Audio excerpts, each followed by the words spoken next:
संबंध, नेपाल भारत का संबंध बदलती भू राजनीतिक संदर्भ में पर आज हम चर्चा करने वाले हैं। मैं आप सभी को स्वागत करता हूं। इतना ही 2-3 बिंदु मैं शुरू में कहना चाहूँगा इसके प्रस्तावना के संदर्भ में। ऐसे संबंधों का समय समय पर पुनरावलोकन तो करना ही चाहिए और होना भी चाहिए, लेकिन जब संबंध के बारे में हम विचार करते हैं तो हमारे स्वरूप बदलेगा या सार भी बदलेंगे। हम इस पर जरूर विचार करना चाहिए, क्योंकि सार तो हमेशा वही रहेगा, क्योंकि हमारा संबंध का जो आधार है एक दूसरे का धर्म है, संस्कृति है, परंपरा है, हमारे ऋषि है, हमारे गोत्र है। ऐसे हम कहें तो हमारा गर्भनाल एक है।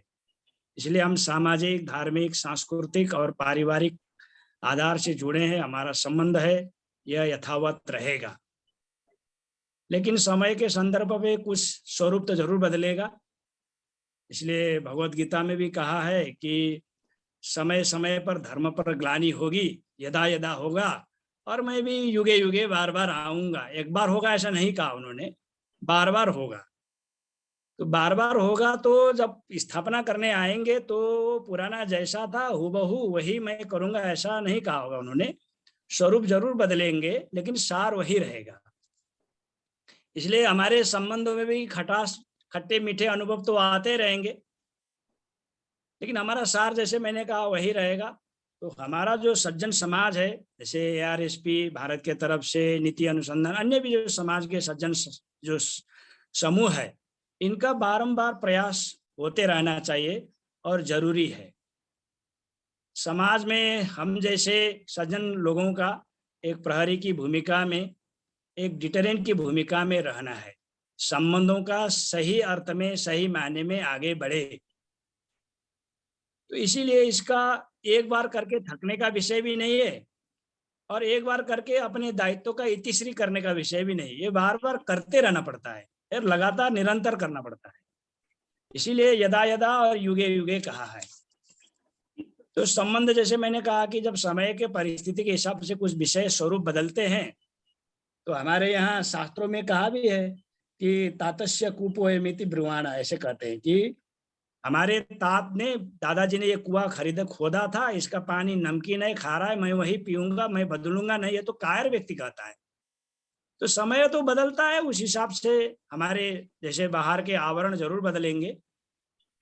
तो इसीलिए हम कहते हैं कि ready to accept new things from anywhere, non fundamentation. तो हमारा आज के परिस्थिति में जो संबंध है, आप विज्ञ यहाँ इस विषय पर जरूर विमर्श करेंगे। आप सभी विद्वान भी इस पर जरूर चर्चा करेंगे, अपना महत्वपूर्ण मत जरूर रखेंगे, कुछ जिज्ञासा हो तो भी जरूर रखेंगे। इतना कहते हुए मैं आप सभी को पुनः स्वागत करता हूं और सभी को एक बार इस कार्यक्रम के लिए पुनः स्वागत करता हूं। धन्यवाद। Thank you very much, Deepak Adhikari sir, for this insightful remarks and welcoming our participants, guests today. Deepak sir's presentations are always interesting because he brings insights from various sources, ranging from our religious to modern text. Now, please kindly allow me to inform you about the schedule of the program in very short. Now in a while I'll be inviting Sri Krishna Aniruddha Gautam sir for the presentation, and after that floor will be open for discussion, and I myself will be offering vote of thanks to the participants today, and today's chair, Ambassador Birendra Gupta sir, will give the concluding remarks and conclude the program. So may I now, without much delay, may I now invite Sri Krishna Aniruddha Gautam sir for his presentation on today's topic of Nepal-India ties in changing geopolitical context. Over to you, sir.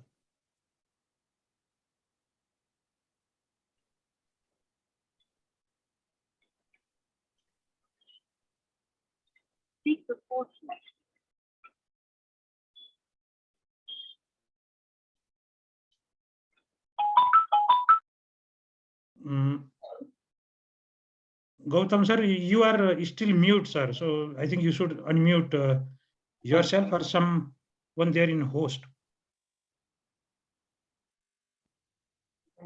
Hello. Yes, sir. Are you hearing me now? अब सुनिए sir.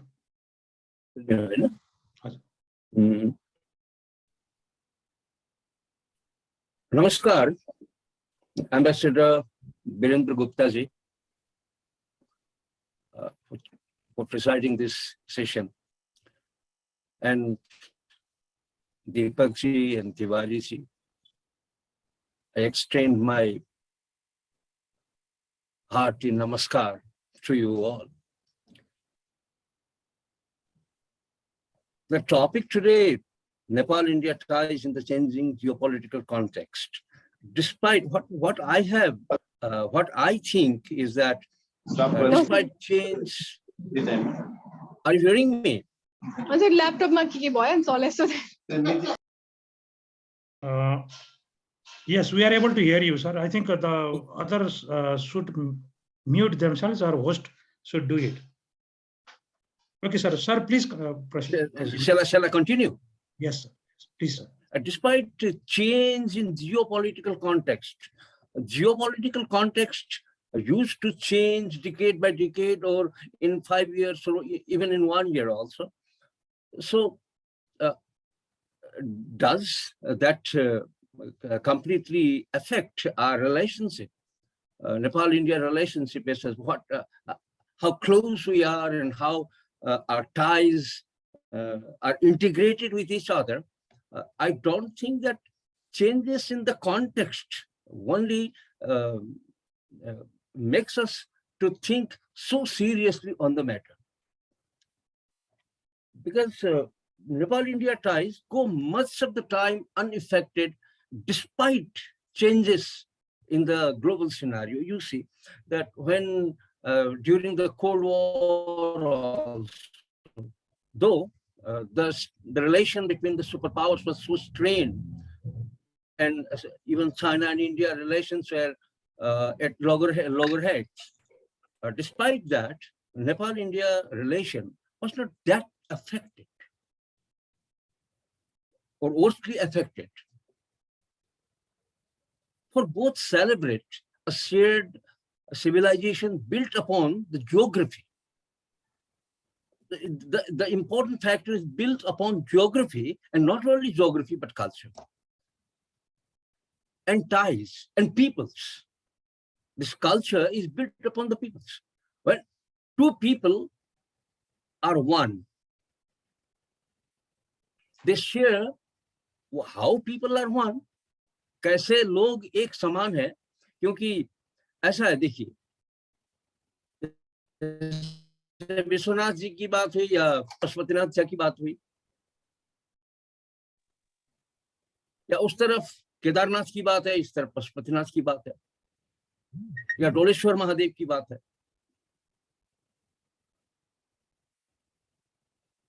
ये इस तरह से जुड़े हुए हैं कि हम इनको अलग सोच नहीं सकते. We cannot think them separate.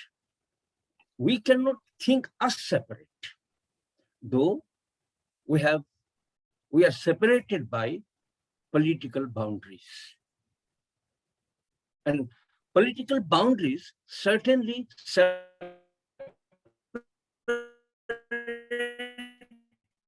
our straightness that India faces. Those realities we don't face. And what realities we face that India doesn't face.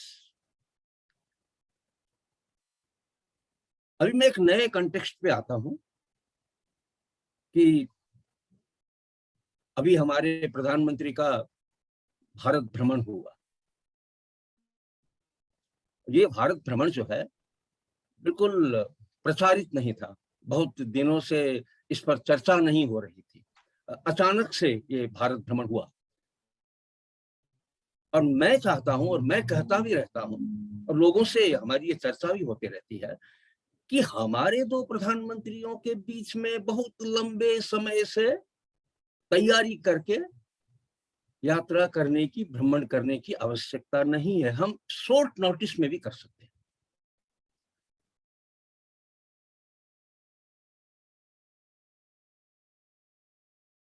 हम सुबह आके शाम, मंत्री आए सुबह को आए और शाम को चले जाएं. या भारत के कोई नेता सुबह को आए और शाम को चले जाए, शॉर्ट नोटिस में भी आ सकते। जैसे भारत और चीन के संबंध हैं या भारत और श्रीलंका के संबंध भी हैं, ऐसा संबंध नेपाल और भारत का नहीं है। काफी सारे लोग ये कहते रहते हैं कि नेपाल में भारत विरोध होता है, एंटी इंडियन है। नहीं नहीं, ऐसी बात नहीं। We are not anti-Indians. We cannot be, and neither Indians can be anti-Nepali or Nepali can be anti-Indian. हाँ, जरूर एक बात सही है कि हमारी शिकायतें हैं, शिकायतों को विरोध नहीं समझना चाहिए। शिकायतें पड़ोसियों के बीच में होती हैं, भाइयों के बीच में होती हैं, बहनों के बीच में होती हैं, और उन शिकायतों को एड्रेस करना चाहिए।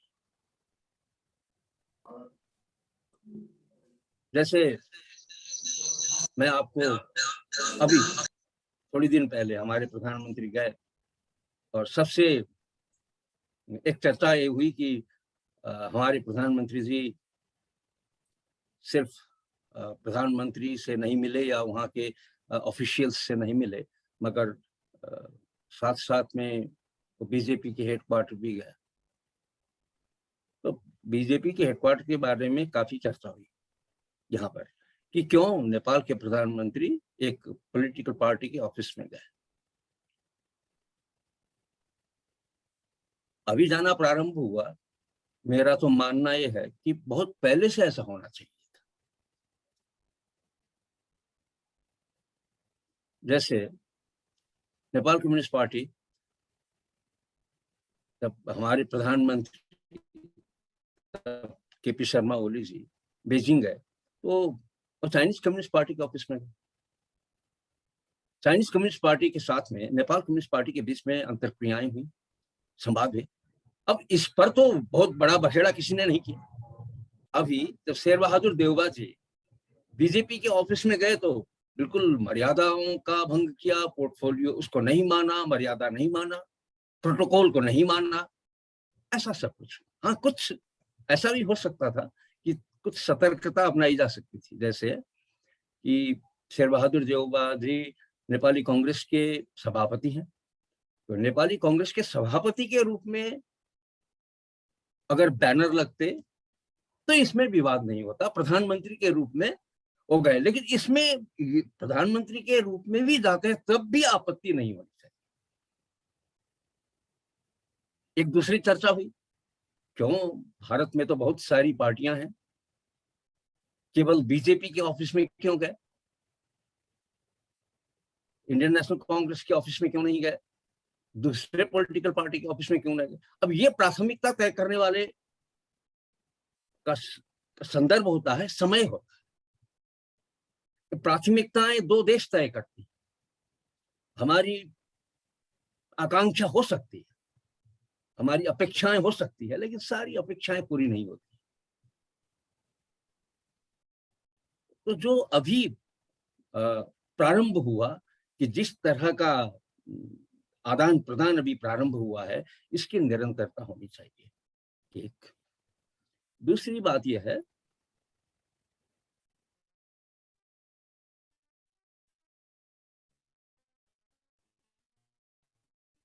मैंने पहले भी कहा कि इक्विवेलेंट और you can not just equate relations, our relation between China and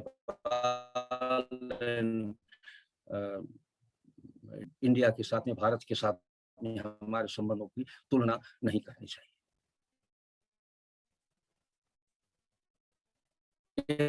तुलनीय संबंध नहीं है। हम कहते हैं कि ओपन बॉर्डर है,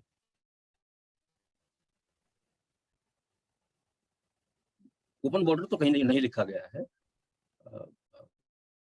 क्या है कि ये फ्री मूवमेंट फ्री है, हमारे जो देशों के बीच में मूवमेंट फ्री है। ओपन बॉर्डर ऐसा कहीं मेंशन नहीं हुआ है, हम बोलचाल में उसे ओपन बॉर्डर कहते हैं।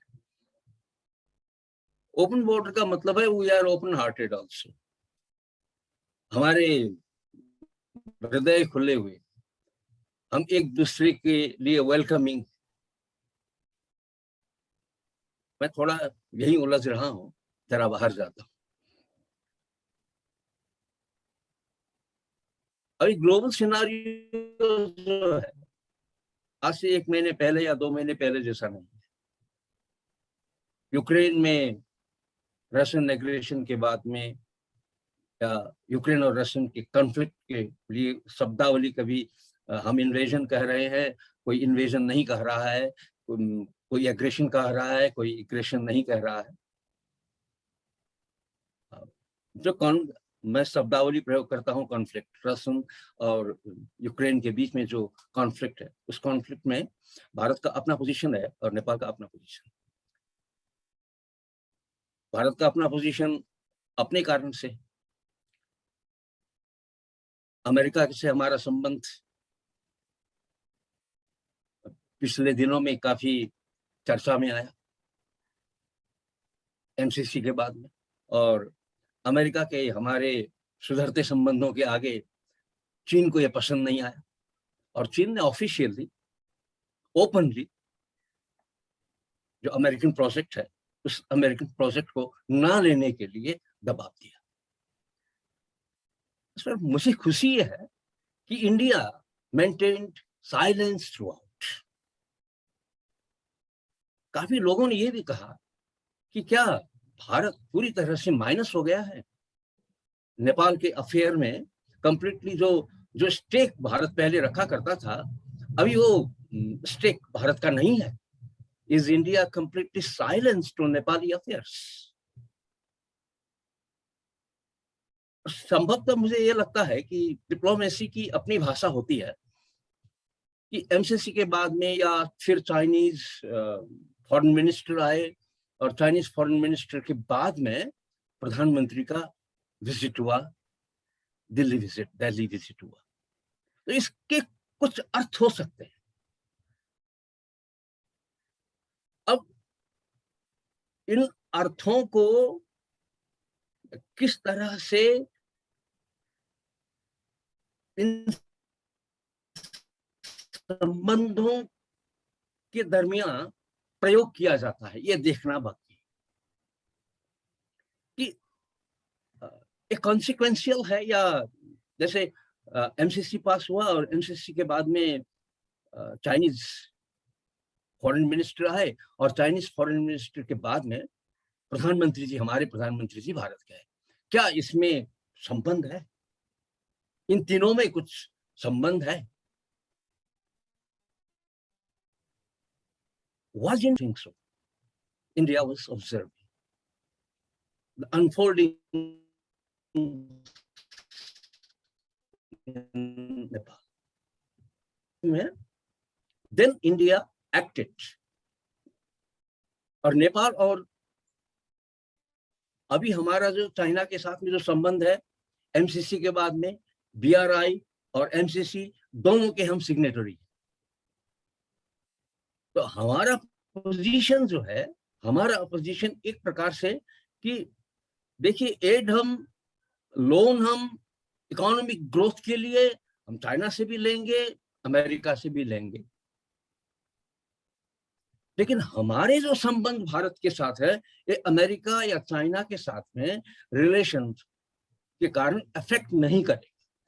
ये हमें दर्शाना है, ये हमें दिखाना है। We are independent of Chinese pressure and we are independent of American pressure in relation to India. हम चाइनीज आंखों से या हम अमेरिकन आंखों से या यूरोपियन आंखों से भारत और हमारे बीच के संबंध को नहीं देखते हैं। संभवतः मुझे लगता है कि प्रधानमंत्री का ये जो विजिट है, यही संदेश बताने के लिए, यही संदेश देने के लिए हुआ है।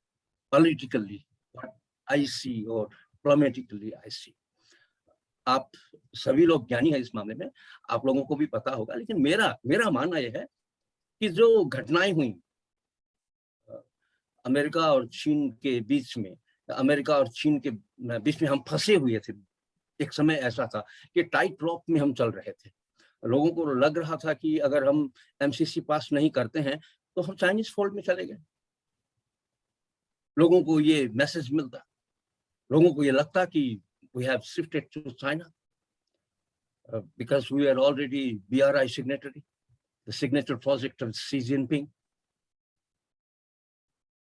और अगर हम MCC करते हैं तो लोगों को ये भय था, ये डर था कि चाइना बाउंस बैक करेगा।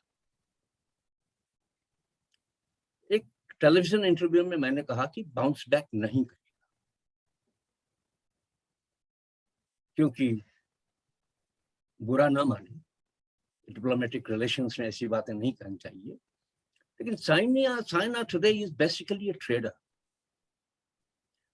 It looks at commercial interest, trading interest. Business is the first purpose of Chinese state. Economic prowess is their priority. So ये उसका क्या देखना है कि नेपाल के साथ में रिलेशन भी इन रिलेशन टू इंडिया देखना है. स्ट्रेटेजिक या मिलिट्री इंटरेस्ट में ऐसा है कि China doesn't need to come through Nepal. India shares 3,500 kilometers with China, border with China, around 35 kilometers. We share 1,400 kilometer border with China.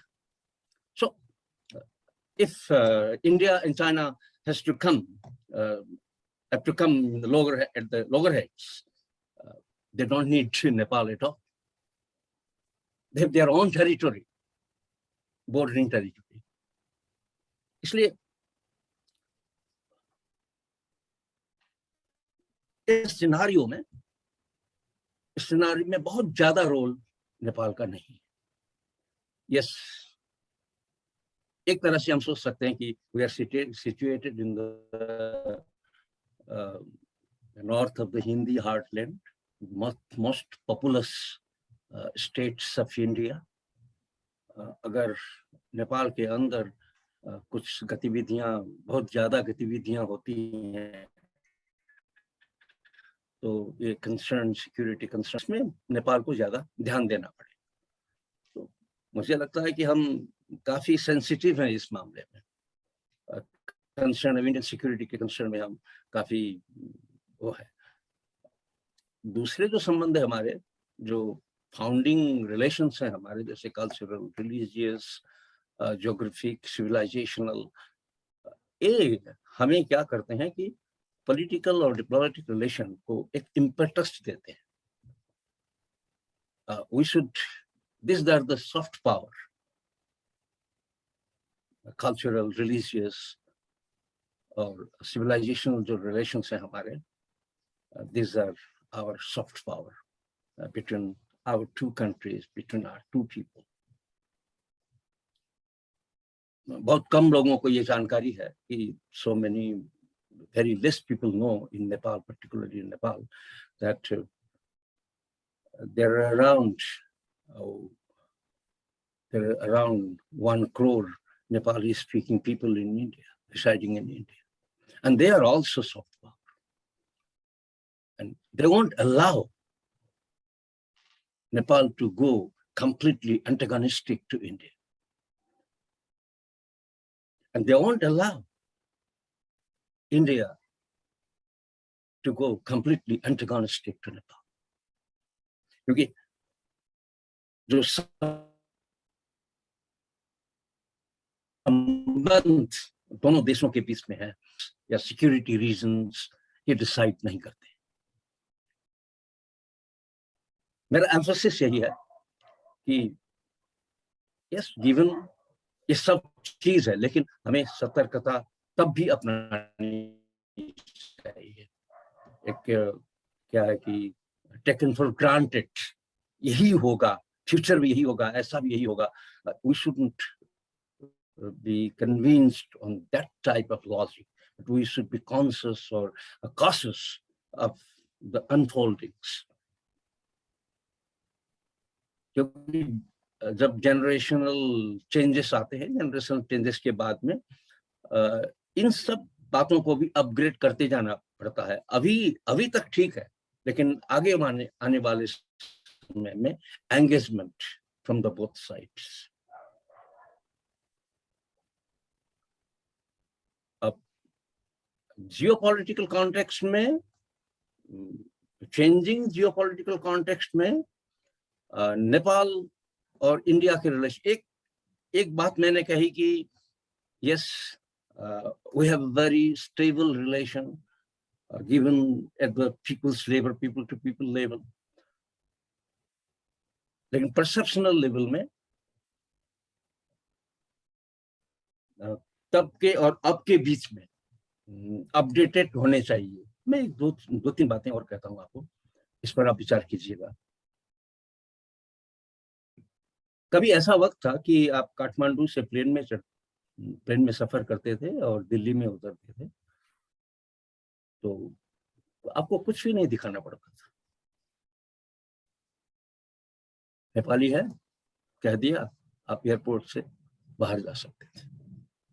Indian और Nepali same line से निकलते थे। आजकल फॉर्मेलिटीज बहुत सारे हो गए। अब पहले नेपाल से लोग वहां जाके प्रॉपर्टी अर्न कर सकते थे, आजकल काफी रेस्ट्रिक्शंस हैं। अभी भी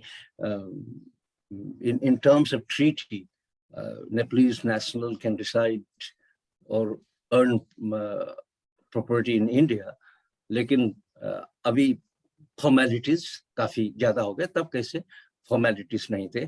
Time changes and we have to upgrade ourselves or update ourselves according to times. शायद ये सब restrictions जो है security के कारण आए हैं। अभी डिस्कशन में आगे जाते हैं। Should I continue? Yes, please do continue. Yeah. चालू रखें। बहुत इंटरेस्टिंग है आपका भाषण।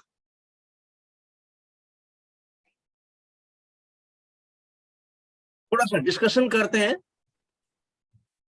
कुछ प्रश्न हैं आपके? Sir, if you want to say, if you have to complete something, I think you can take some about 5 to 10 minutes more to थोड़ा सा complete. ये वो हो रहा है यहाँ पे। What is happening here is that some technical problem is surfacing here, so that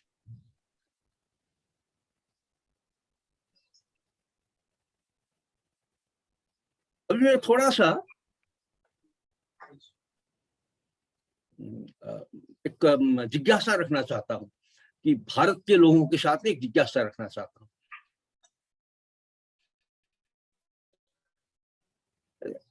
China के साथ में नेपाल के जो संबंध है, जैसे BRI का सिग्नेटरी है नेपाल, तो इसको आप किस तरह से देखते हैं? हमारे और चाइना के बीच में जो संबंध है, जिस तरह के संबंध है, इन संबंधों को आप किस तरह से देखते हैं? और आपको क्या लगता है कैसा होना चाहिए, क्या होना चाहिए? आपका प्रिस्क्रिप्शन माना जाएगा नहीं माना जाएगा अपनी जगह पर है, लेकिन आपको लगता क्या है ये जानना जरूरी है, क्योंकि ये आपका परसेप्शन क्या है। What do you think about our relation in Chinese relation and our relation with United States? अभी थोड़े दिन पहले अशोक मेहता जी ने कहा कि भारत के अशोक मेहता ने कहा, मैं सुन रहा था उनकी बात सुन रहा था मैं, उन्होंने कहा कि अब नेपाल जो है is not a yam between two boulders, but a yam between three boulders. And United States, India or China. Is it that?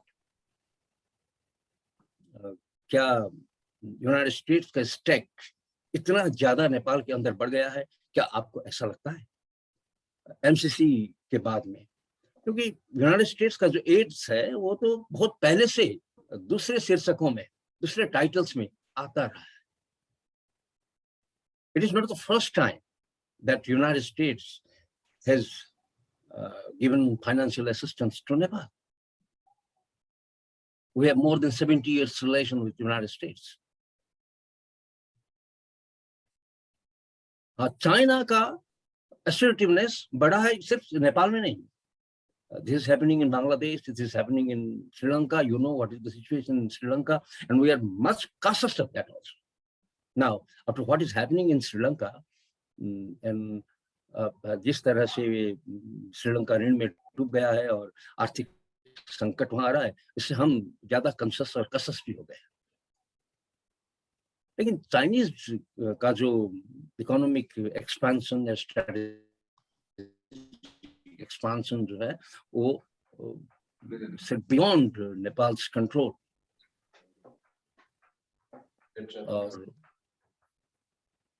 और नेपाल के बाहर भी ये सब हो रहा है। यहाँ सब जहाँ तक मुझे लगता है चाइनीज और इवन इंडियन ट्रेड, उसमें भी करीबन $1 बिलियन का ट्रेड इंडिया और चाइना के बीच में है। तो किस तरह से आप देखते हैं कि नेबरहुड में हमारे संबंध किस तरह के होने चाहिए इस सिक्योरिटी के पर्सपेक्टिव से, given other things are quite yes thing, लेकिन ये सिक्योरिटी के हिसाब से, सुरक्षा के हिसाब से हमारे संबंध, हमारे इंटरेक्शंस कैसे होने चाहिए? क्या थ्रेट्स हैं आपको नेपाल की ओर से? अगर नेपाल आउट ऑफ वे चला जाता है तो ये परसेप्शन शेयर करना जरूरी है, मुझे ऐसा लगता है। चेंजिंग कॉन्टेक्स्ट हमारे लिए यूक्रेन में क्या हो रहा है या यूरोप में क्या हो रहा है बहुत ज्यादा मायने नहीं रखता है। मायने ये रखता है कि चाइनीज का जो इन्फ्लुएंस बढ़ रहा है, एक्सपांशन नहीं करूंगा मैं, कि जो इन्फ्लुएंस का एक्सपेंशन हो रहा है उसको आप किस तरह से देखते हैं और किस तरह से इस लाइट में नेपाल और इंडिया रिलेशन को हम किस तरह से रिडिजाइन कर सकते हैं, रिशेप कर सकते हैं? मैं ये जिज्ञासा रखना चाहता हूँ क्योंकि जियोपॉलिटिकल पर हम बात कर रहे हैं। जियोपॉलिटिक्स में हमारे परमानेंट दो हैं, चाइनीज और इंडियन। और India, we are open to India from 3 sides and we are close to China from 1 side. Just note this. Our northern border is closed. We are close to China. We are closed, not close, but closed. We have closed border, not open border, but we are open to India from 3 sides.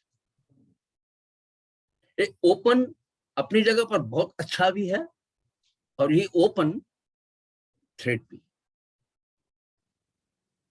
और इस open को हर हालत में, हर मूल्य पर, हर cost per maintain करना चाहिए।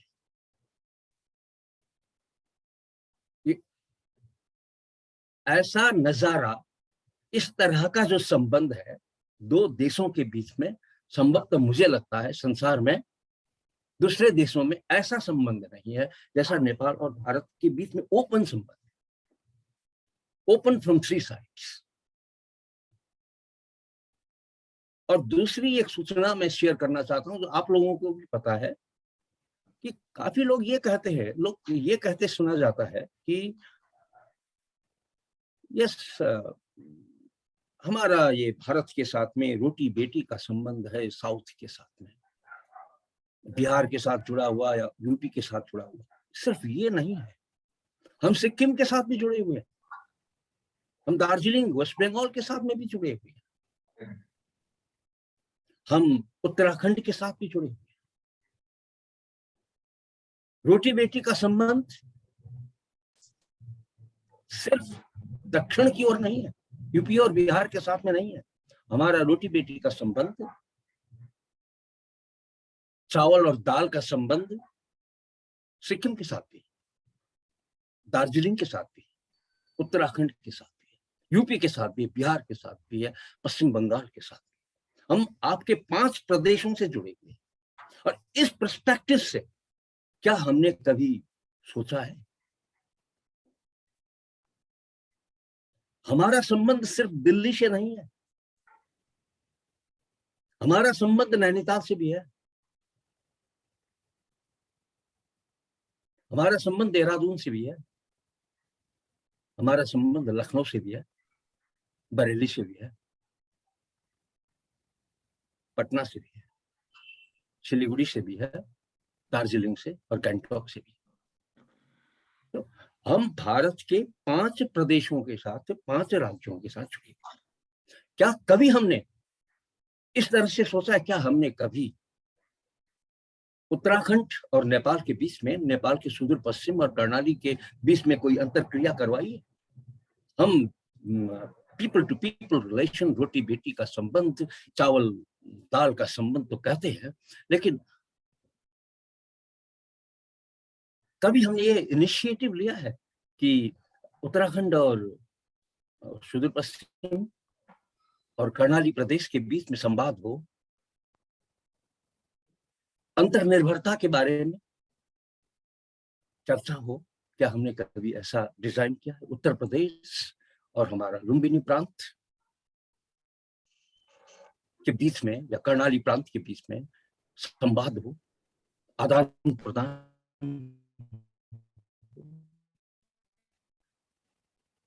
प्रदेशों के साथ में हमारी कैसी अंतरक्रिया होनी चाहिए, कैसी अंतरक्रिया हो रही है? भारत की ओर से कभी ऐसा सोचा है क्या? सीमाओं का विवाद है तो सीमाओं का विवाद, उस तरफ के लोग और इस तरफ के लोग। देखिए, इस तरफ भी धामी लोग रहते हैं, उस तरफ पुष्कर सिंह धामी जो है मुख्यमंत्री है, इस तरफ भी धामी रहते हैं, इस तरफ भी देववा रहते हैं, उस तरफ भी देववा रहते हैं, इस तरफ भी चंद रहते हैं, उस तरफ भी चंद रहते हैं, इस तरफ भी उपरेती रहते हैं, उस तरफ भी उपरेती रहते हैं, इस तरफ भी गौतम रहते हैं, उस तरफ भी गौतम रहते हैं।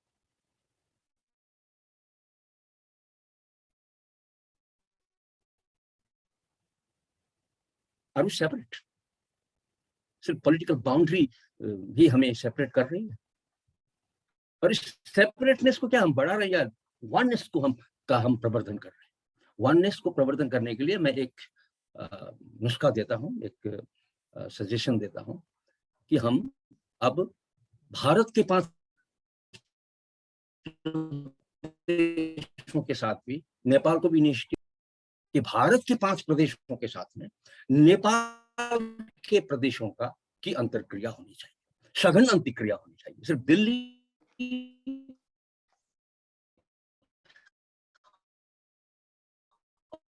और काठमांडू के बीच में नहीं, और पटना, विराटनगर और कलकत्ता, विराटनगर और सिक्किम,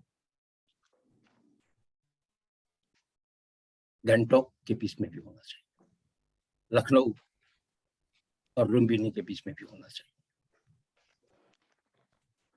तो क्या होगा कि बदल गया है, जैसे हम we are now a federation and we have now Nepal should interact with adjoining provinces in India. इससे people interaction जो अंतर्निर्भरता बढ़ेगी, अंतर्निर्भरता वैसे भी है, लेकिन अंतर्निर्भरता एक दूसरे के बिना हम नहीं है, ऐसा आभास, ऐसा भान लोगों को अगर होने लगे, तो जो खटास बीच में पैदा होते हैं, उन खटास को, जितने भी खटास होते हैं, वो लेवल में वो न्यूट्रलाइज हो जाते हैं। If people are not supporting what the governments are thinking, if the people are so cordial,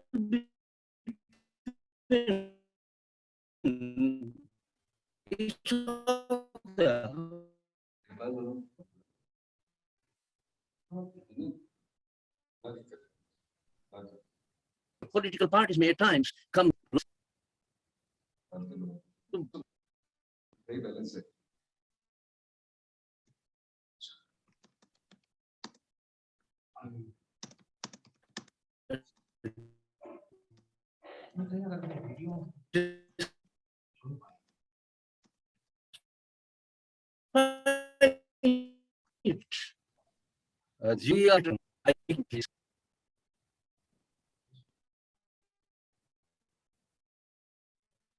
हमारा जो shared civilisation, shared culture, shared geography, shared destiny बन सकता है। And we have to work towards making our destiny shared. Thank you very much. Thank you very much, Sri Krishna Aniruddha Gautam sir, I will again invite you to during the interactions. Sri Krishna Aniruddha Gautam sir has very unique way of seeing Nepal-India ties, which are reflected in his articles also. Shivji And, तुम नौदोरे हुनु के? Yes, Hazur sir. नौदोरे हुनु के? Yes, sir. I'm so now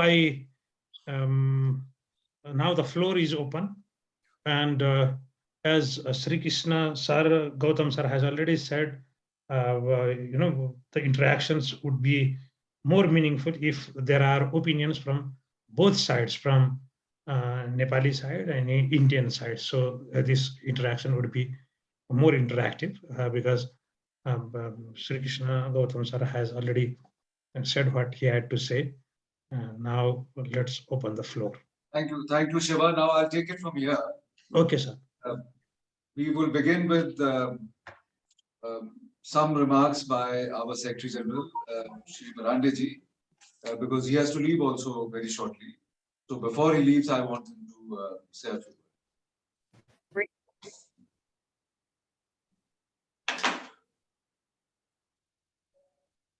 सभी को नमस्कार। और अनिरुद्ध गौतम जी को सुनने के बाद,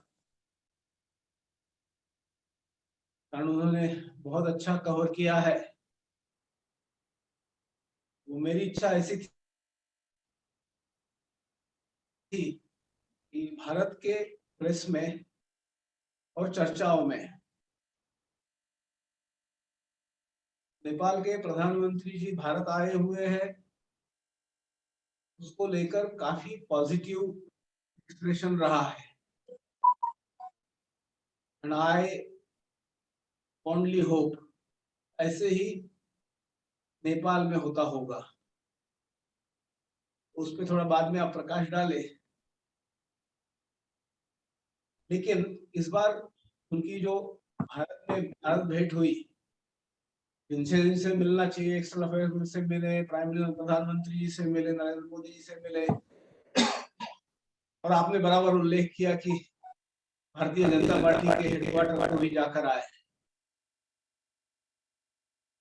तो भारतीय जनता पार्टी वैसे पार्टी टू पार्टी ग्लोबली विविध पार्टियों के बीच में संबंध बढ़े, ऐसा प्रयास कर ही रही है। और ये भेंट उस तरह से सोची गई थी कि वो, अर्थात कोविड के समय जो कुछ मदद हुई, उसमें जो कुछ चला, वो दूसरा कारण था, लेकिन मुख्य कारण तो पार्टी टू पार्टी संबंध अच्छे बने, अंडरस्टैंडिंग हो, डेमोक्रेटिकली दोनों भी देश अच्छे सुदृढ़ बने, प्रयास के कारण वह हुआ है। उन्होंने जैसे ये भेंट दिल्ली में हुई, वैसे ही उनका आगे वो वाराणसी भी गए, और उसका बदला हुआ, वाराणसी का बदला हुआ स्वरूप देखकर, कारण वो पहले भी जाते रहे हैं, दोनों जाते रहे हैं, उभयता पत्नी प्रधानमंत्री जी, उनकी श्रीमती जी इसके पहले भी गए हुए हैं, और वो भी इंटरव्यू देखे हैं हमने। तो ये एक बहुत अच्छी डेवलपमेंट थी, और ये भेंट उस तरह से दोनों देशों के बीच में सामंजस्य बढ़ाने के लिए बहुत अच्छी रहेगी, ऐसी आशा है। उसी के साथ जो भारत नेपाल रेल संबंध इसके दौरान प्रारंभ किए गए हैं, वो भारत नेपाल रेल का प्रारंभ जो हुआ है, उद्घाटन बड़ा लंबा पेंडिंग था, और वो शुरू हुआ है। यह एक कदम है जो दिखाता है कि अभी पहले जैसा भारत नहीं रहा है, गति से डेवलपमेंटल एक्टिविटी चलेगी, और उसकी तरफ भारत ध्यान दे रहा है। तो बाकी जो सांस्कृतिक और संबंध है वो तो ठीक ही है, चलनी ही है, उसको कैसे ठीक निभाया जाए। तीसरा जो विषय था वो सिक्योरिटी का है, ऑल अलोंग द बॉर्डर कहीं ना कहीं सबके मन में दोनों तरफ चिंता हो रही है कि जो समाज विरोधी तत्व है वो अपनी पैठ बना रहे हैं, उनको जगह मिल रही है, तो उस पर दोनों ही देशों ने सम्मिलित होकर इकट्ठा काम करने की आवश्यकता है, ऐसा मुझे लगता है। नेपाल में क्रिश्चियन मिशनरीज का भी कन्वर्जन उस तरफ है, विशेषकर चाइनीज बॉर्डर की तरफ, उस पर भी काम होने की आवश्यकता है। नेपाली समाज उसको ठीक से समझे, केवल स्टेटमेंट्स देकर तो काम बनने वाला नहीं है, उस पर हम सब ध्यान दें तो अच्छा रहेगा। आर्थिक जो सपोर्ट वगैरह चलता है वो चलते रहना चाहिए, बढ़ते रहना चाहिए। और अनिरुद्ध गौतम जी ने श्रीलंका का उदाहरण दिया है, उसमें से बहुत सारे मैसेजेस मिलते हैं। भारत की मदद इस तरह की कभी नहीं होगी। भारत नेपाल के हित में हर हमेशा काम करेगा। नेपाल के ही नहीं, श्रीलंका के हित में भी भारत ने हाथ बढ़ाया है। और दिस इज एन एश्योरेंस, समस्याओं में मित्र देश इकट्ठा खड़े रहना, ये भारत ने सिद्ध करके दिखाया है। वो बांग्लादेश के विषय में भी हुआ है, वो श्रीलंका के विषय में हुआ है, नेपाल के साथ भी हम खड़े रहेंगे, इसमें कोई दुविधा नहीं होनी चाहिए। मुझे इतना ही कहना है। बहुत बहुत धन्यवाद। ये कार्यक्रम जरा अचानक सा हमने कर लिया, कारण काफी दिनों से पेंडिंग चल रहा था, तो थोड़ा पुश किया और कर लिया। तो जो भी आए हैं उनको मैं बहुत बहुत धन्यवाद करता हूँ, कारण शॉर्ट नोटिस पे सब लोग इकट्ठा आए। नमस्कार। पांडे जी का धन्यवाद देता हूँ, उन्होंने पांडे जी का धन्यवाद करता हूँ, उन्होंने बहुत महत्वपूर्ण पहलुओं पे प्रकाश डाला है और वो सभी बहुत अहम मुद्दे हैं। शॉर्ट नोटिस पे किया, लेकिन हमने कुछ किया 2 साल से, तो हम कुछ कर ही नहीं पा रहे। और जैसा अनिरुद्ध गौतम जी ने भी बोला अपने भाषण में कि भारत नेपाल के इतने नजदीकी संबंध हैं कि इतना हियाटस नहीं होना चाहिए, हम लोग को बात करते रहना चाहिए। और बहुत अच्छा हुआ कि एक्टिविटी ऑर्गेनाइज हो गई, दीपक अधिकारी जी का इसमें इनिशिएटिव रहा। और हम इसको जो है, कोविड हमारे पीछे है, तो अब ये कार्यक्रम को हम एक गति देना चाहते हैं। और इसके बाद महीने 1.5 महीने में सोच रहे हैं कि कुछ नेपाल से कुछ लोगों को फिजिकली दिल्ली में बुलाया जाए और हम लोग बैठ के चर्चा करें। नेपाल के बारे में बहुत पहलू हैं, हम लोग में बड़ी जिज्ञासा है, क्योंकि नेपाल में बहुत इंटरेस्ट है, नेपाल इतना नजदीकी है। तो इन सब चीजों में मैं कुछ अपनी भी बात कहना चाहूंगा, लेकिन उसके पहले कोई और अगर जो हमारे से जुड़े हुए हैं सब लोग, अगर कोई कमेंट करना चाहे, कोई सवाल पूछना चाहे गौतम जी से, तो जरूर इस वक्त आ सकते हैं।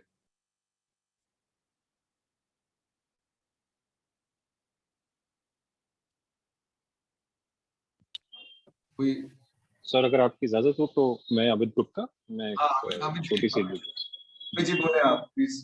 जी, thank you very much sir. तो सारी बातचीत बहुत सार्थक हुई। इसमें जो अराउंड 3 का प्रोजेक्ट है, या जो इस बार जो ट्रीटी साइन हुई है जिसमें हाइड्रो पावर के बारे में बात हुई है, उनके संबंध में हम गोइंग फॉरवर्ड क्या और कैसे देखते हैं। 2 पार्ट हुए। एक है जो पीछे से जैसे अरुण 3, अरुण 2 वो सब विषय चले, उनकी वर्तमान में स्थिति क्या है, प्लस ये जो नया इनिशिएटिव इस बार जो एमओयू साइन हुआ है हाइड्रो पावर के लिए, जैसे भूटान के साथ हुआ, उनके बारे में नेपाल किस तरीके से देखता है। Thank you.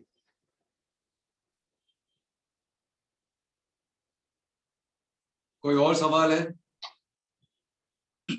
अरुण वाला मैं बताऊंगा अमित जी, क्योंकि मुझे अभी मैं विजिट करके आया हूँ 15 दिन पहले। तो अरुण थर्ड का जो सतलुज ने जो लिया है वो बहुत तीव्र गति से काम हो रहा है और 2024 तक विद्युत उत्पादन का कार्य शुरू हो जाएगा और बहुत ही तीव्र गति में है और बहुत ही अच्छी तरीके से काम हो रहा है, बहुत फास्ट है। सब इस पर सकारात्मक है। नेपाल सरकार भी खुश है और जो स्वयं कंपनी भी कर रही है वो भी बहुत खुश है, क्योंकि बहुत तीव्र गति से काम हो रही है। बाकी जो पंचेश्वर वाला मुझे आइडिया नहीं है, तो भी टाइम हो, तो वहां पे तो डीपीआर भी नहीं है जी। और ये GMR काम नहीं कर रहा है, अनिरुद्ध गौतम जी, आप जो है आपके पास दो जो सवाल। कर्णाली वाला जो है GMR है वो काम नहीं कर रहा अनिरुद्ध ऐसे सीधा नहीं बोल सकते, काम कर रहे होंगे, गति स्लो है। है। ठीक है, ठीक है। अनिरुद्ध गौतम जी, आप अपने विचार सामने रखें। आपसे सवाल एक पूछा गया था कि प्रधानमंत्री देववा की जो विजिट रही यहाँ पे, उसको बड़े सकारात्मक तरीके से देखा गया है इंडियन मीडिया में। नेपाल मीडिया में उसका कैसा कवरेज रहा? नेपाल में भी ऐसा है। मैं अभी जवाब दूं या बाद में? नहीं, आप अभी जवाब दें। Should I speak now or later? जी हाँ, जी हाँ, आप अपने क्लोजिंग कमेंट्स करें। सर मुझे भी करना है मीटिंग। कहिए, कहिए। राजेश खरात। सर राजेश खरत। हाँ जी, राजेश खरात जी, आप बोलें। यस सर, शुक्रिया sir. Sir, I have been listening carefully, Shri Krishna Anuruddha ji, and he has raised a very pertinent questions of the concerns about Chinese influence in Nepal and how it is being seen in India and what is being impacted in Indo-Nepal relations. But this is in response to that. I'm not going to say anything because it's a very sensitive matter. But at the same time, I have certain things to. I have certain things to say. See, the educated youth from Nepal also should play a very positive, very contributory role in building the Indo-Nepal relations, and not to, I won't say pervert, but not to take China as a bone of contention between India and Nepal relation. What is happening in the various newspapers or the social media, even the international newspaper, but not in Indian newspaper, of course. But then I have been following these political developments in Nepal because I'm teaching this course in JNU. And we are really concerned about that. We should maintain a very cordial, very good relations with Nepal. It's a Garbha Nabi, what the word used is a very typically Hindi. Deepak Kumar ji ne istemal kiya. Zyada samajh nahi paya wo main. But then into that context, I think this is a role of the youth and the educated people who should create awareness among the Nepali people, among the Nepali masses and the population to build the Indo-Nepal relation, not to use the China against each other. This is the one concern, and maybe that I can participate in the discussion after listening your answers, sir. Okay, thank you. I thank Professor Kharaat. Can I now request Anirudh Gautam ji to please respond? And both. comments. There was एक जिज्ञासा थी आपकी कि जिस तरह का भारत में स्वागत हुआ है या भारत में जो परसेप्शन बना है भारत हमारे प्रधानमंत्री का विजिट हुआ इसके बारे में, नेपाल में भी बहुत वेलकमिंग हिसाब से इसको लिया गया, क्योंकि कुछ 3-4 वर्षों से संवाद नहीं हो रहा था। 2 साल तो वैसे ही गुजर गए कोविड के कारण।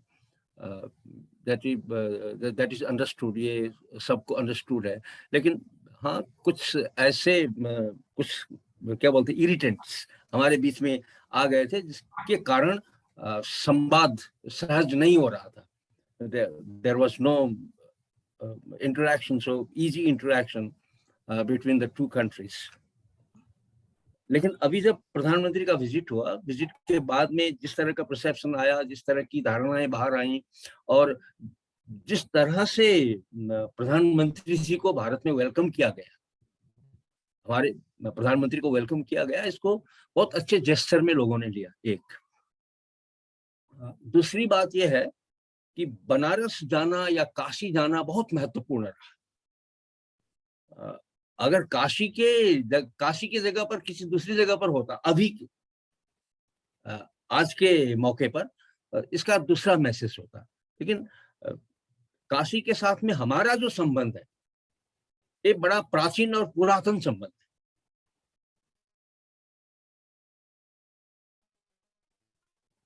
है। इससे जो सांस्कृतिकता हमारी जुड़ी, एक बार फिर एक संगठित रूप से जुड़ी। इससे क्या हुआ कि गंगा और बागमती और गंगा और हमारे बीच का जो संबंध है, काशी विश्वनाथ और पशुपतिनाथ के बीच का जो संबंध है, सिर्फ वही नहीं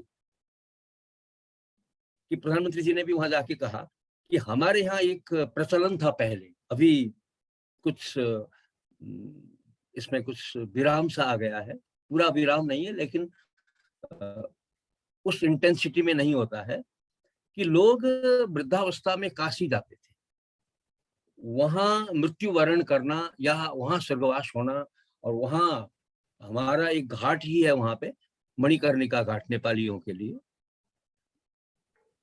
और पहले शिक्षा दीक्षा भी बहुत सारी बनारस में ही होती थी। इतना ही नहीं, प्रिंटिंग जो होता था, प्रिंटिंग का ज्यादा जो काम होता था वो बनारस में होता था। नेपाल काठमांडू का काम भी या नेपाल का सारा काम भी तो बनारस में हुआ करता था। नेपाली प्रिंटिंग जो है बनारस में हुआ करता था। वो उसका रिप्लेसमेंट, अभी तो प्रिंटिंग के फैसिलिटीज हर जगह पर हो गए हैं, सो दैट अब की चीजें तो फेज आउट होती है ना। Printing has been phase out. जब प्रिंटिंग फेज आउट हुआ, उसको हमने कैसे रिप्लेस किया? टेक्नोलॉजी, एक टेक्नोलॉजी चली जाती है, दूसरा टेक्नोलॉजी आता है, उस टेक्नोलॉजी के साथ में हम कैसे लोगों को जोड़ते हैं।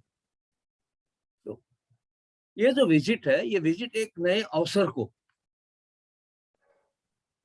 जैसे बनारस विजिट है, मैं इसको ज्यादा मैग्नीफाई कर रहा हूं कि इस तरह के विजिट और होने चाहिए।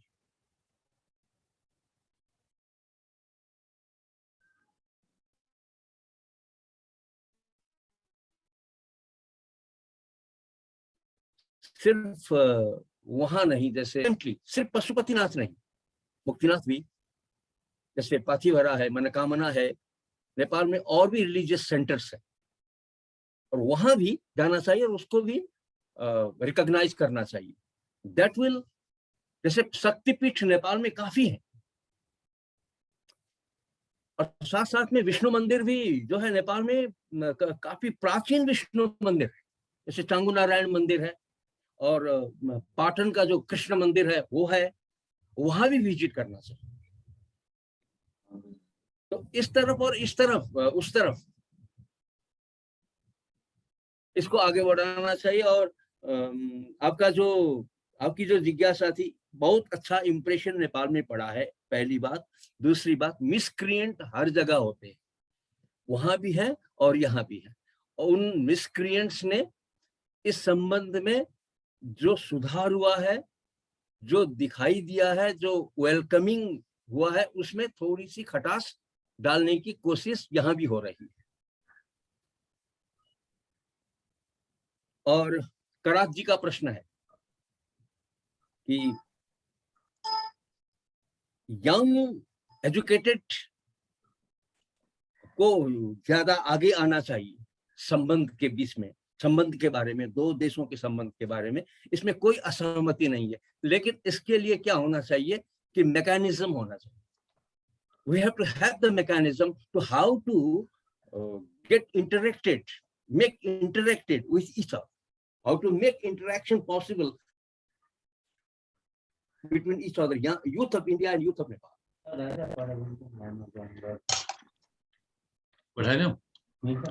के भयो एकदमै शिवजी हजुरको नेट डिस्टर्ब छ हो हजुर।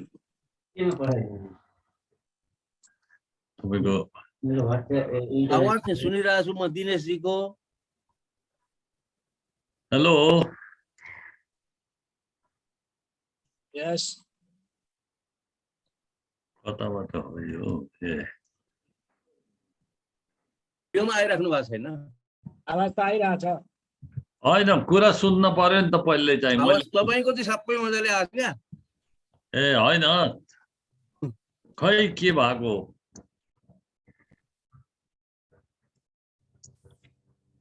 मैले जोड्नु यहाँ म पक्नुहोस् है, म जोड्दैछु।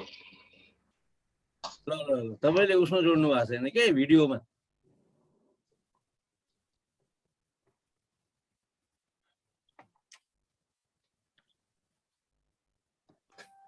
आयो तपाईँको ठीक है, अनिरुद्ध गौतम जी का बहुत धन्यवाद करता हूँ।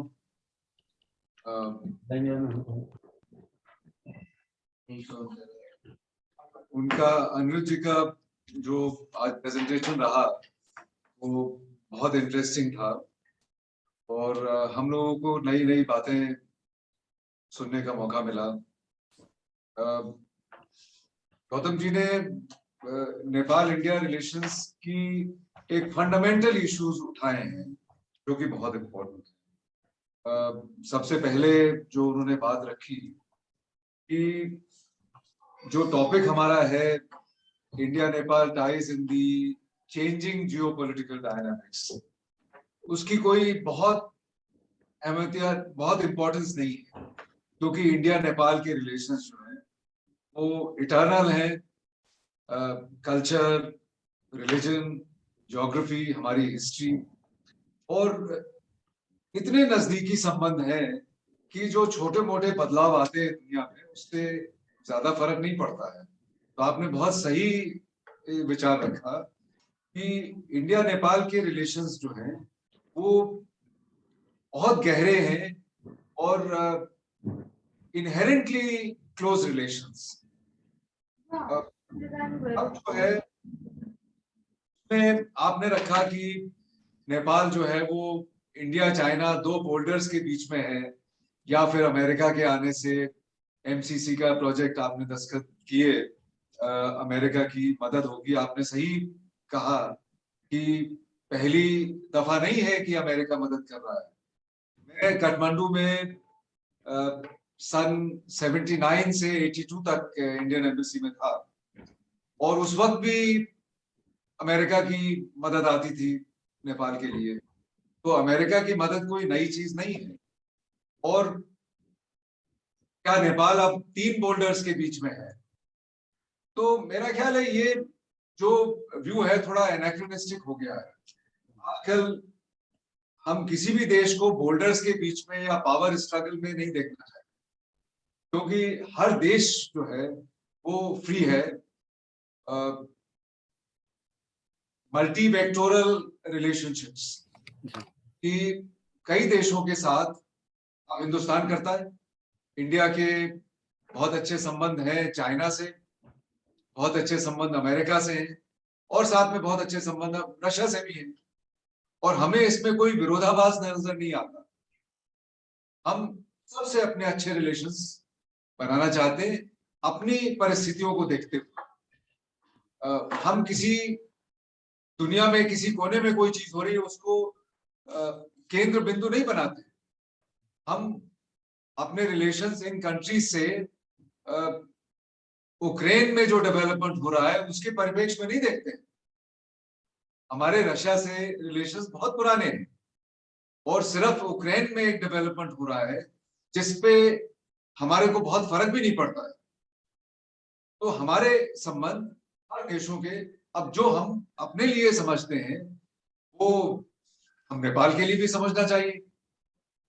वाजिब है कि नेपाल की जो ज्योग्राफिक परिस्थिति है, अमेरिका दुनिया का सबसे बड़ा मुल्क है, तो अमेरिका से हर कंट्री रिलेशनशिप चाहता है, नेपाल भी अच्छी रिलेशनशिप चाहता है और नेपाल के साथ कोऑपरेशन उनका है। इंडिया है और चाइना है। अब गौतम जी ने बोला cultural, historical, emotional, religious ties हैं, वो सब हैं, लेकिन उसके साथ साथ इकोनॉमिक टाइज भी बहुत प्रगाढ़ है। नेपाल की जो परिस्थिति है उसमें 60-70, अब मैं अंक नहीं गिनाना चाहता हूं, लेकिन अगर उसको किसी भी मॉडल में हम रखें तो 70-80% नेपाल की इकोनॉमिक लिंकेज इंडिया से ही है। और बचा जो थोड़ा बहुत है उसमें इंडिया को जरूर सब्र करना चाहिए कि नेपाल को अपनी इंडिपेंडेंस होनी चाहिए कि किस तरीके से हमने ये बातें अंतर्राष्ट्रीय सहयोग परिषद में हम लोगों ने ये विचार बहुत बार रखा है सामने कि नेपाल को ऐसी डिफिकल्ट परिस्थिति में नहीं रखना चाहिए, डिफिकल्ट डायलेमा में नहीं रखना चाहिए कि भाई आप चूज करिए, या तो इंडिया के साथ हो जाइए या नेपाल के चाइना के साथ हो जाइए। अगर चाइना के साथ कोई प्रोजेक्ट करते हैं तो आप जाइए चाइना के पास, फिर हमारे पास मत आइए। ऐसी बातें ठीक नहीं है, क्योंकि अगर नेपाल की तरफ से सोचा जाए तो गौतम जी ने सही बोला कि आप जो है सबसे अच्छे रिलेशंस चाहते हैं। इंडिया से तो है ही अच्छे रिलेशंस, इंडिया से घनिष्ठ संबंध है ही, वो ज्योग्राफी है, उसको हम नकार नहीं सकते। लेकिन उसके साथ साथ अगर चाइना से भी चाहते हैं, हाँ ये बात है, अगर चाइना हमको दिखता है, कुछ रिपोर्टें आई पिछले सालों में कि चाइनीज एम्बेसडर वहां पे बहुत एक्टिव काम कर रहे हैं, गवर्नमेंट में हस्तक्षेप कर रहे हैं, तो ये रिपोर्टें देख के हमको थोड़ी सी परेशानी होती है, क्योंकि ना हम नेपाल के इंटरनल डेवलपमेंट्स में हस्तक्षेप करना चाहते हैं, ना ही हमको ये अच्छा लगता है कि दूसरे कंट्रीज इसके मामले में हस्तक्षेप करें। तो अब यूक्रेन के मामले में देखें, नेपाल का व्यू डिफरेंट है, जैसा गौतम जी ने बताया, बिल्कुल सही है। नेपाल अपने हिसाब से अपना डिसीजन लिया है और उसमें हम कोई गलती नहीं समझते। वैसे ही हमारा जो यूक्रेन पे व्यू है वो हमारी परिस्थिति को देखते हुए है। तो नेपाल और इंडिया के इतने घनिष्ठ संबंध है, जब घनिष्ठता होती है तो कॉम्प्लिकेशंस भी होते हैं, और कॉम्प्लिकेशंस के साथ में सेंसिटिविटीज भी होती है। इमोशन दोनों तरफ से काम करता है। इमोशन एक पॉजिटिव वाइब्स भी क्रिएट करता है, थोड़ी थोड़ी नेगेटिव। जैसे आपने जिक्र किया कि आपने एक शब्द का बड़ा अच्छा इस्तेमाल किया था कि हमारे में कोई एंटी, हाँ, कि आपने नेपाल एंटी इंडिया नहीं है और इंडिया एंटी नेपाल नहीं है, लेकिन नेपाल को इंडिया से कुछ कंप्लेंट्स हैं, बिल्कुल सही, क्योंकि थोड़ी बहुत परेशानियां तो होती रहती हैं, थोड़ी बहुत परेशानियां शायद हमारे यहाँ भी हो सकती हैं, तो उन परेशानियों को रिजॉल्व करना है। यही जो है एक pragmatic approach to foreign policy requires कि if you look at close relations between countries like India and Nepal, then leaders must sit down and try to sort out these difficult issues and not allow them to blow up and disturb the relationship.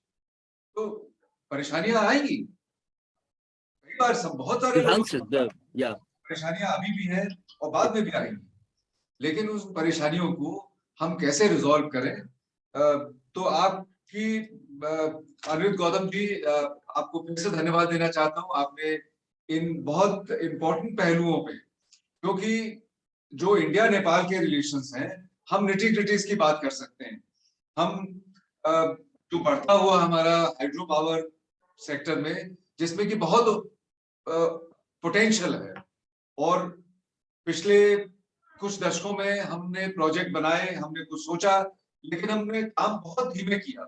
अब मुझे बड़ी खुशी है सुना कि अरुण 3 के project में बहुत तेजी से काम हो रहा है। तो इस चीज की जरूरत है कि प्रोजेक्ट्स को जल्दी से इम्प्लीमेंट करना चाहिए, जिससे कि हमारे कोऑपरेशन बढ़ सके, जिससे हमारे बीच में व्यापार बढ़ सके। जो बिजली बनेगी, उस बिजली का सबसे प्रथम इस्तेमाल तो नेपाल में होगा, लेकिन अगर नेपाल से बचती है वो बिजली तो वो इंडिया में आएगी, तो हमारे को भी इसमें फायदा है। और नेपाल से जब इंडिया में बिजली खरीदी जाएगी तो नेपाल को रेवेन्यू जाएगा। अब इसके कॉन्टेक्स्ट में मैं थोड़ा सा इंडिया भूटान की रिलेशनशिप का जिक्र करना चाहता हूं कि आज की तारीख में Bhutan has become the highest per capita income country in the whole of South Asia. 16,000-20,000 dollar per capita income उनकी पहुंच गई है, और उसकी वजह टूरिज्म उनका रेवेन्यू है, बट उस टूरिज्म से भी ज्यादा जो है वो इंडिया से जो हाइड्रो पावर वहां से खरीदी जाती है, जो बने हैं प्रोजेक्ट्स, तो उससे जो पैसा जाता है, तो जो नेपाल में ये अरुण 3 का प्रोजेक्ट अगर तेजी से डेवलप होगा, और उसके बाद में भी दूसरे भी प्रोजेक्ट्स हमने लिए हुए जो भी बहुत तेजी से चल रहे हैं, तो आगे जो है इंडिया और नेपाल में काफी समृद्धि हो सकती है। नेपाल में बहुत इकोनॉमिक डेवलपमेंट की जरूरत है, और उस इकोनॉमिक डेवलपमेंट के लिए इंडिया अपनी पूरी ताकत से जुड़ा रहना चाहता है, लेकिन हमको ये समझना चाहिए कि हमारी भी लिमिटेशंस हैं। हम नेपाल की पूरी जरूरतें नहीं कर सकते, जितनी जरूरत है उतनी पूरी जरूरत को नहीं मीट कर सकते हैं। तो इसलिए ये जरूरी है कि नेपाल को दूसरे देशों के पास भी जाना पड़ेगा, इसमें कोई खराबी नहीं है। अगर हम इस परिप्रेक्ष्य में देखें और एक अश्योरेंस के अंदाज से नेपाल के रिलेशन को अगर हम देखें इंडिया में, तो हम इस रिलेशनशिप को बहुत आगे ले जा सकते हैं और एक हमारी ओनरशिप होगी जो कि इंडिया में है और नेपाल में है। महाराज जी ने अच्छे विचार रखे थे कि यूथ जो है हमारा सामने आना चाहिए, कि नेगेटिव बातों की बजाय वो पॉजिटिव बातों पे फोकस करे, लेकिन पॉजिटिव बातों पे फोकस तब होगा जबकि सामने रिजल्ट आएंगे। जब सामने रिजल्ट आएंगे कि इकोनॉमिक कोऑपरेशन से फायदा इंडिया में हो रहा है। कुछ इंडिया में भी लोग आ कहते हैं कि भाई हमने नेपाल को ऐसे कर दिया, वैसे कर दिया, क्यों कर दिया, नेपाल वाले तो हमारी सेंसिटिविटी नहीं देखते हैं। और इसी तरह से नेपाल में इंडिया के बारे में बातें होती है कि इंडिया बातें करता है कौन से प्रोजेक्ट, कुछ तो हमें प्रोजेक्ट ही नहीं दिख रहा है। तो अगर ये प्रोजेक्ट्स टेंजिबल रूप में सामने आएंगे और उससे जो है दोनों देशों को फायदा होगा, तो मेरा ख्याल है हमारे रिलेशनशिप्स की इंतहा नहीं है, मतलब कोई एक आसमान तक पहुंच सकते हैं और दोनों देशों को बहुत फायदा हो सकता है। तो इन्हीं विचारों के साथ मैं सब लोगों का धन्यवाद देना चाहता हूँ। और 2-2.5 साल के बाद हमने फिर से शुरुआत करी। आपको मालूम है पहले हम लोगों ने नेपाल के बारे में बहुत इंटेंसिव लेवल पे डिस्कशन किया था, हर 2-3 महीने एक संगोष्ठी रखते थे। तो परांडे जी कह रहे हैं कि फिर से इस तरह की रूपरेखा बनाई जाएगी और हम नेपाल के बारे में सक्रिय रहना चाहते हैं और इस चीज को कंट्रीब्यूट करना चाहते हैं सिविल सोसाइटी लेवल कि नेपाल इंडिया रिलेशंस को पॉजिटिवली व्यू किया जाए इंडिया में और नेपाल में, दोनों जगह। धन्यवाद।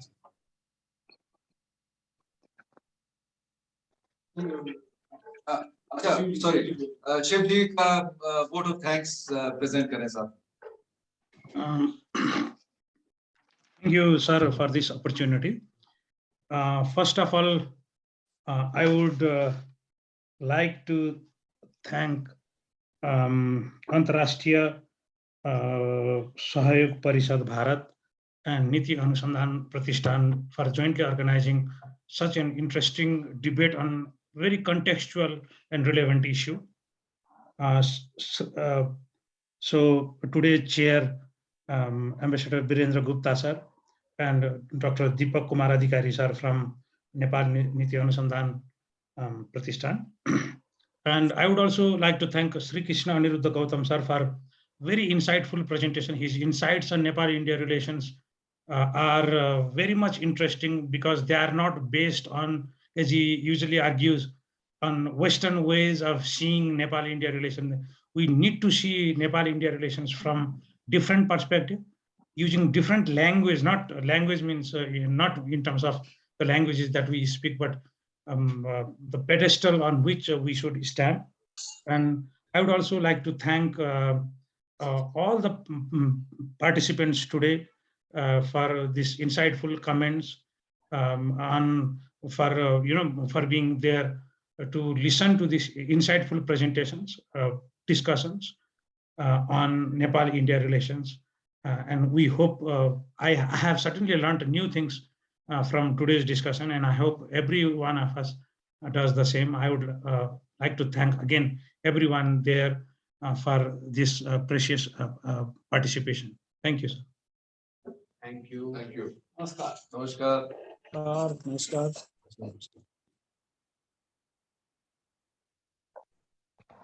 हाँ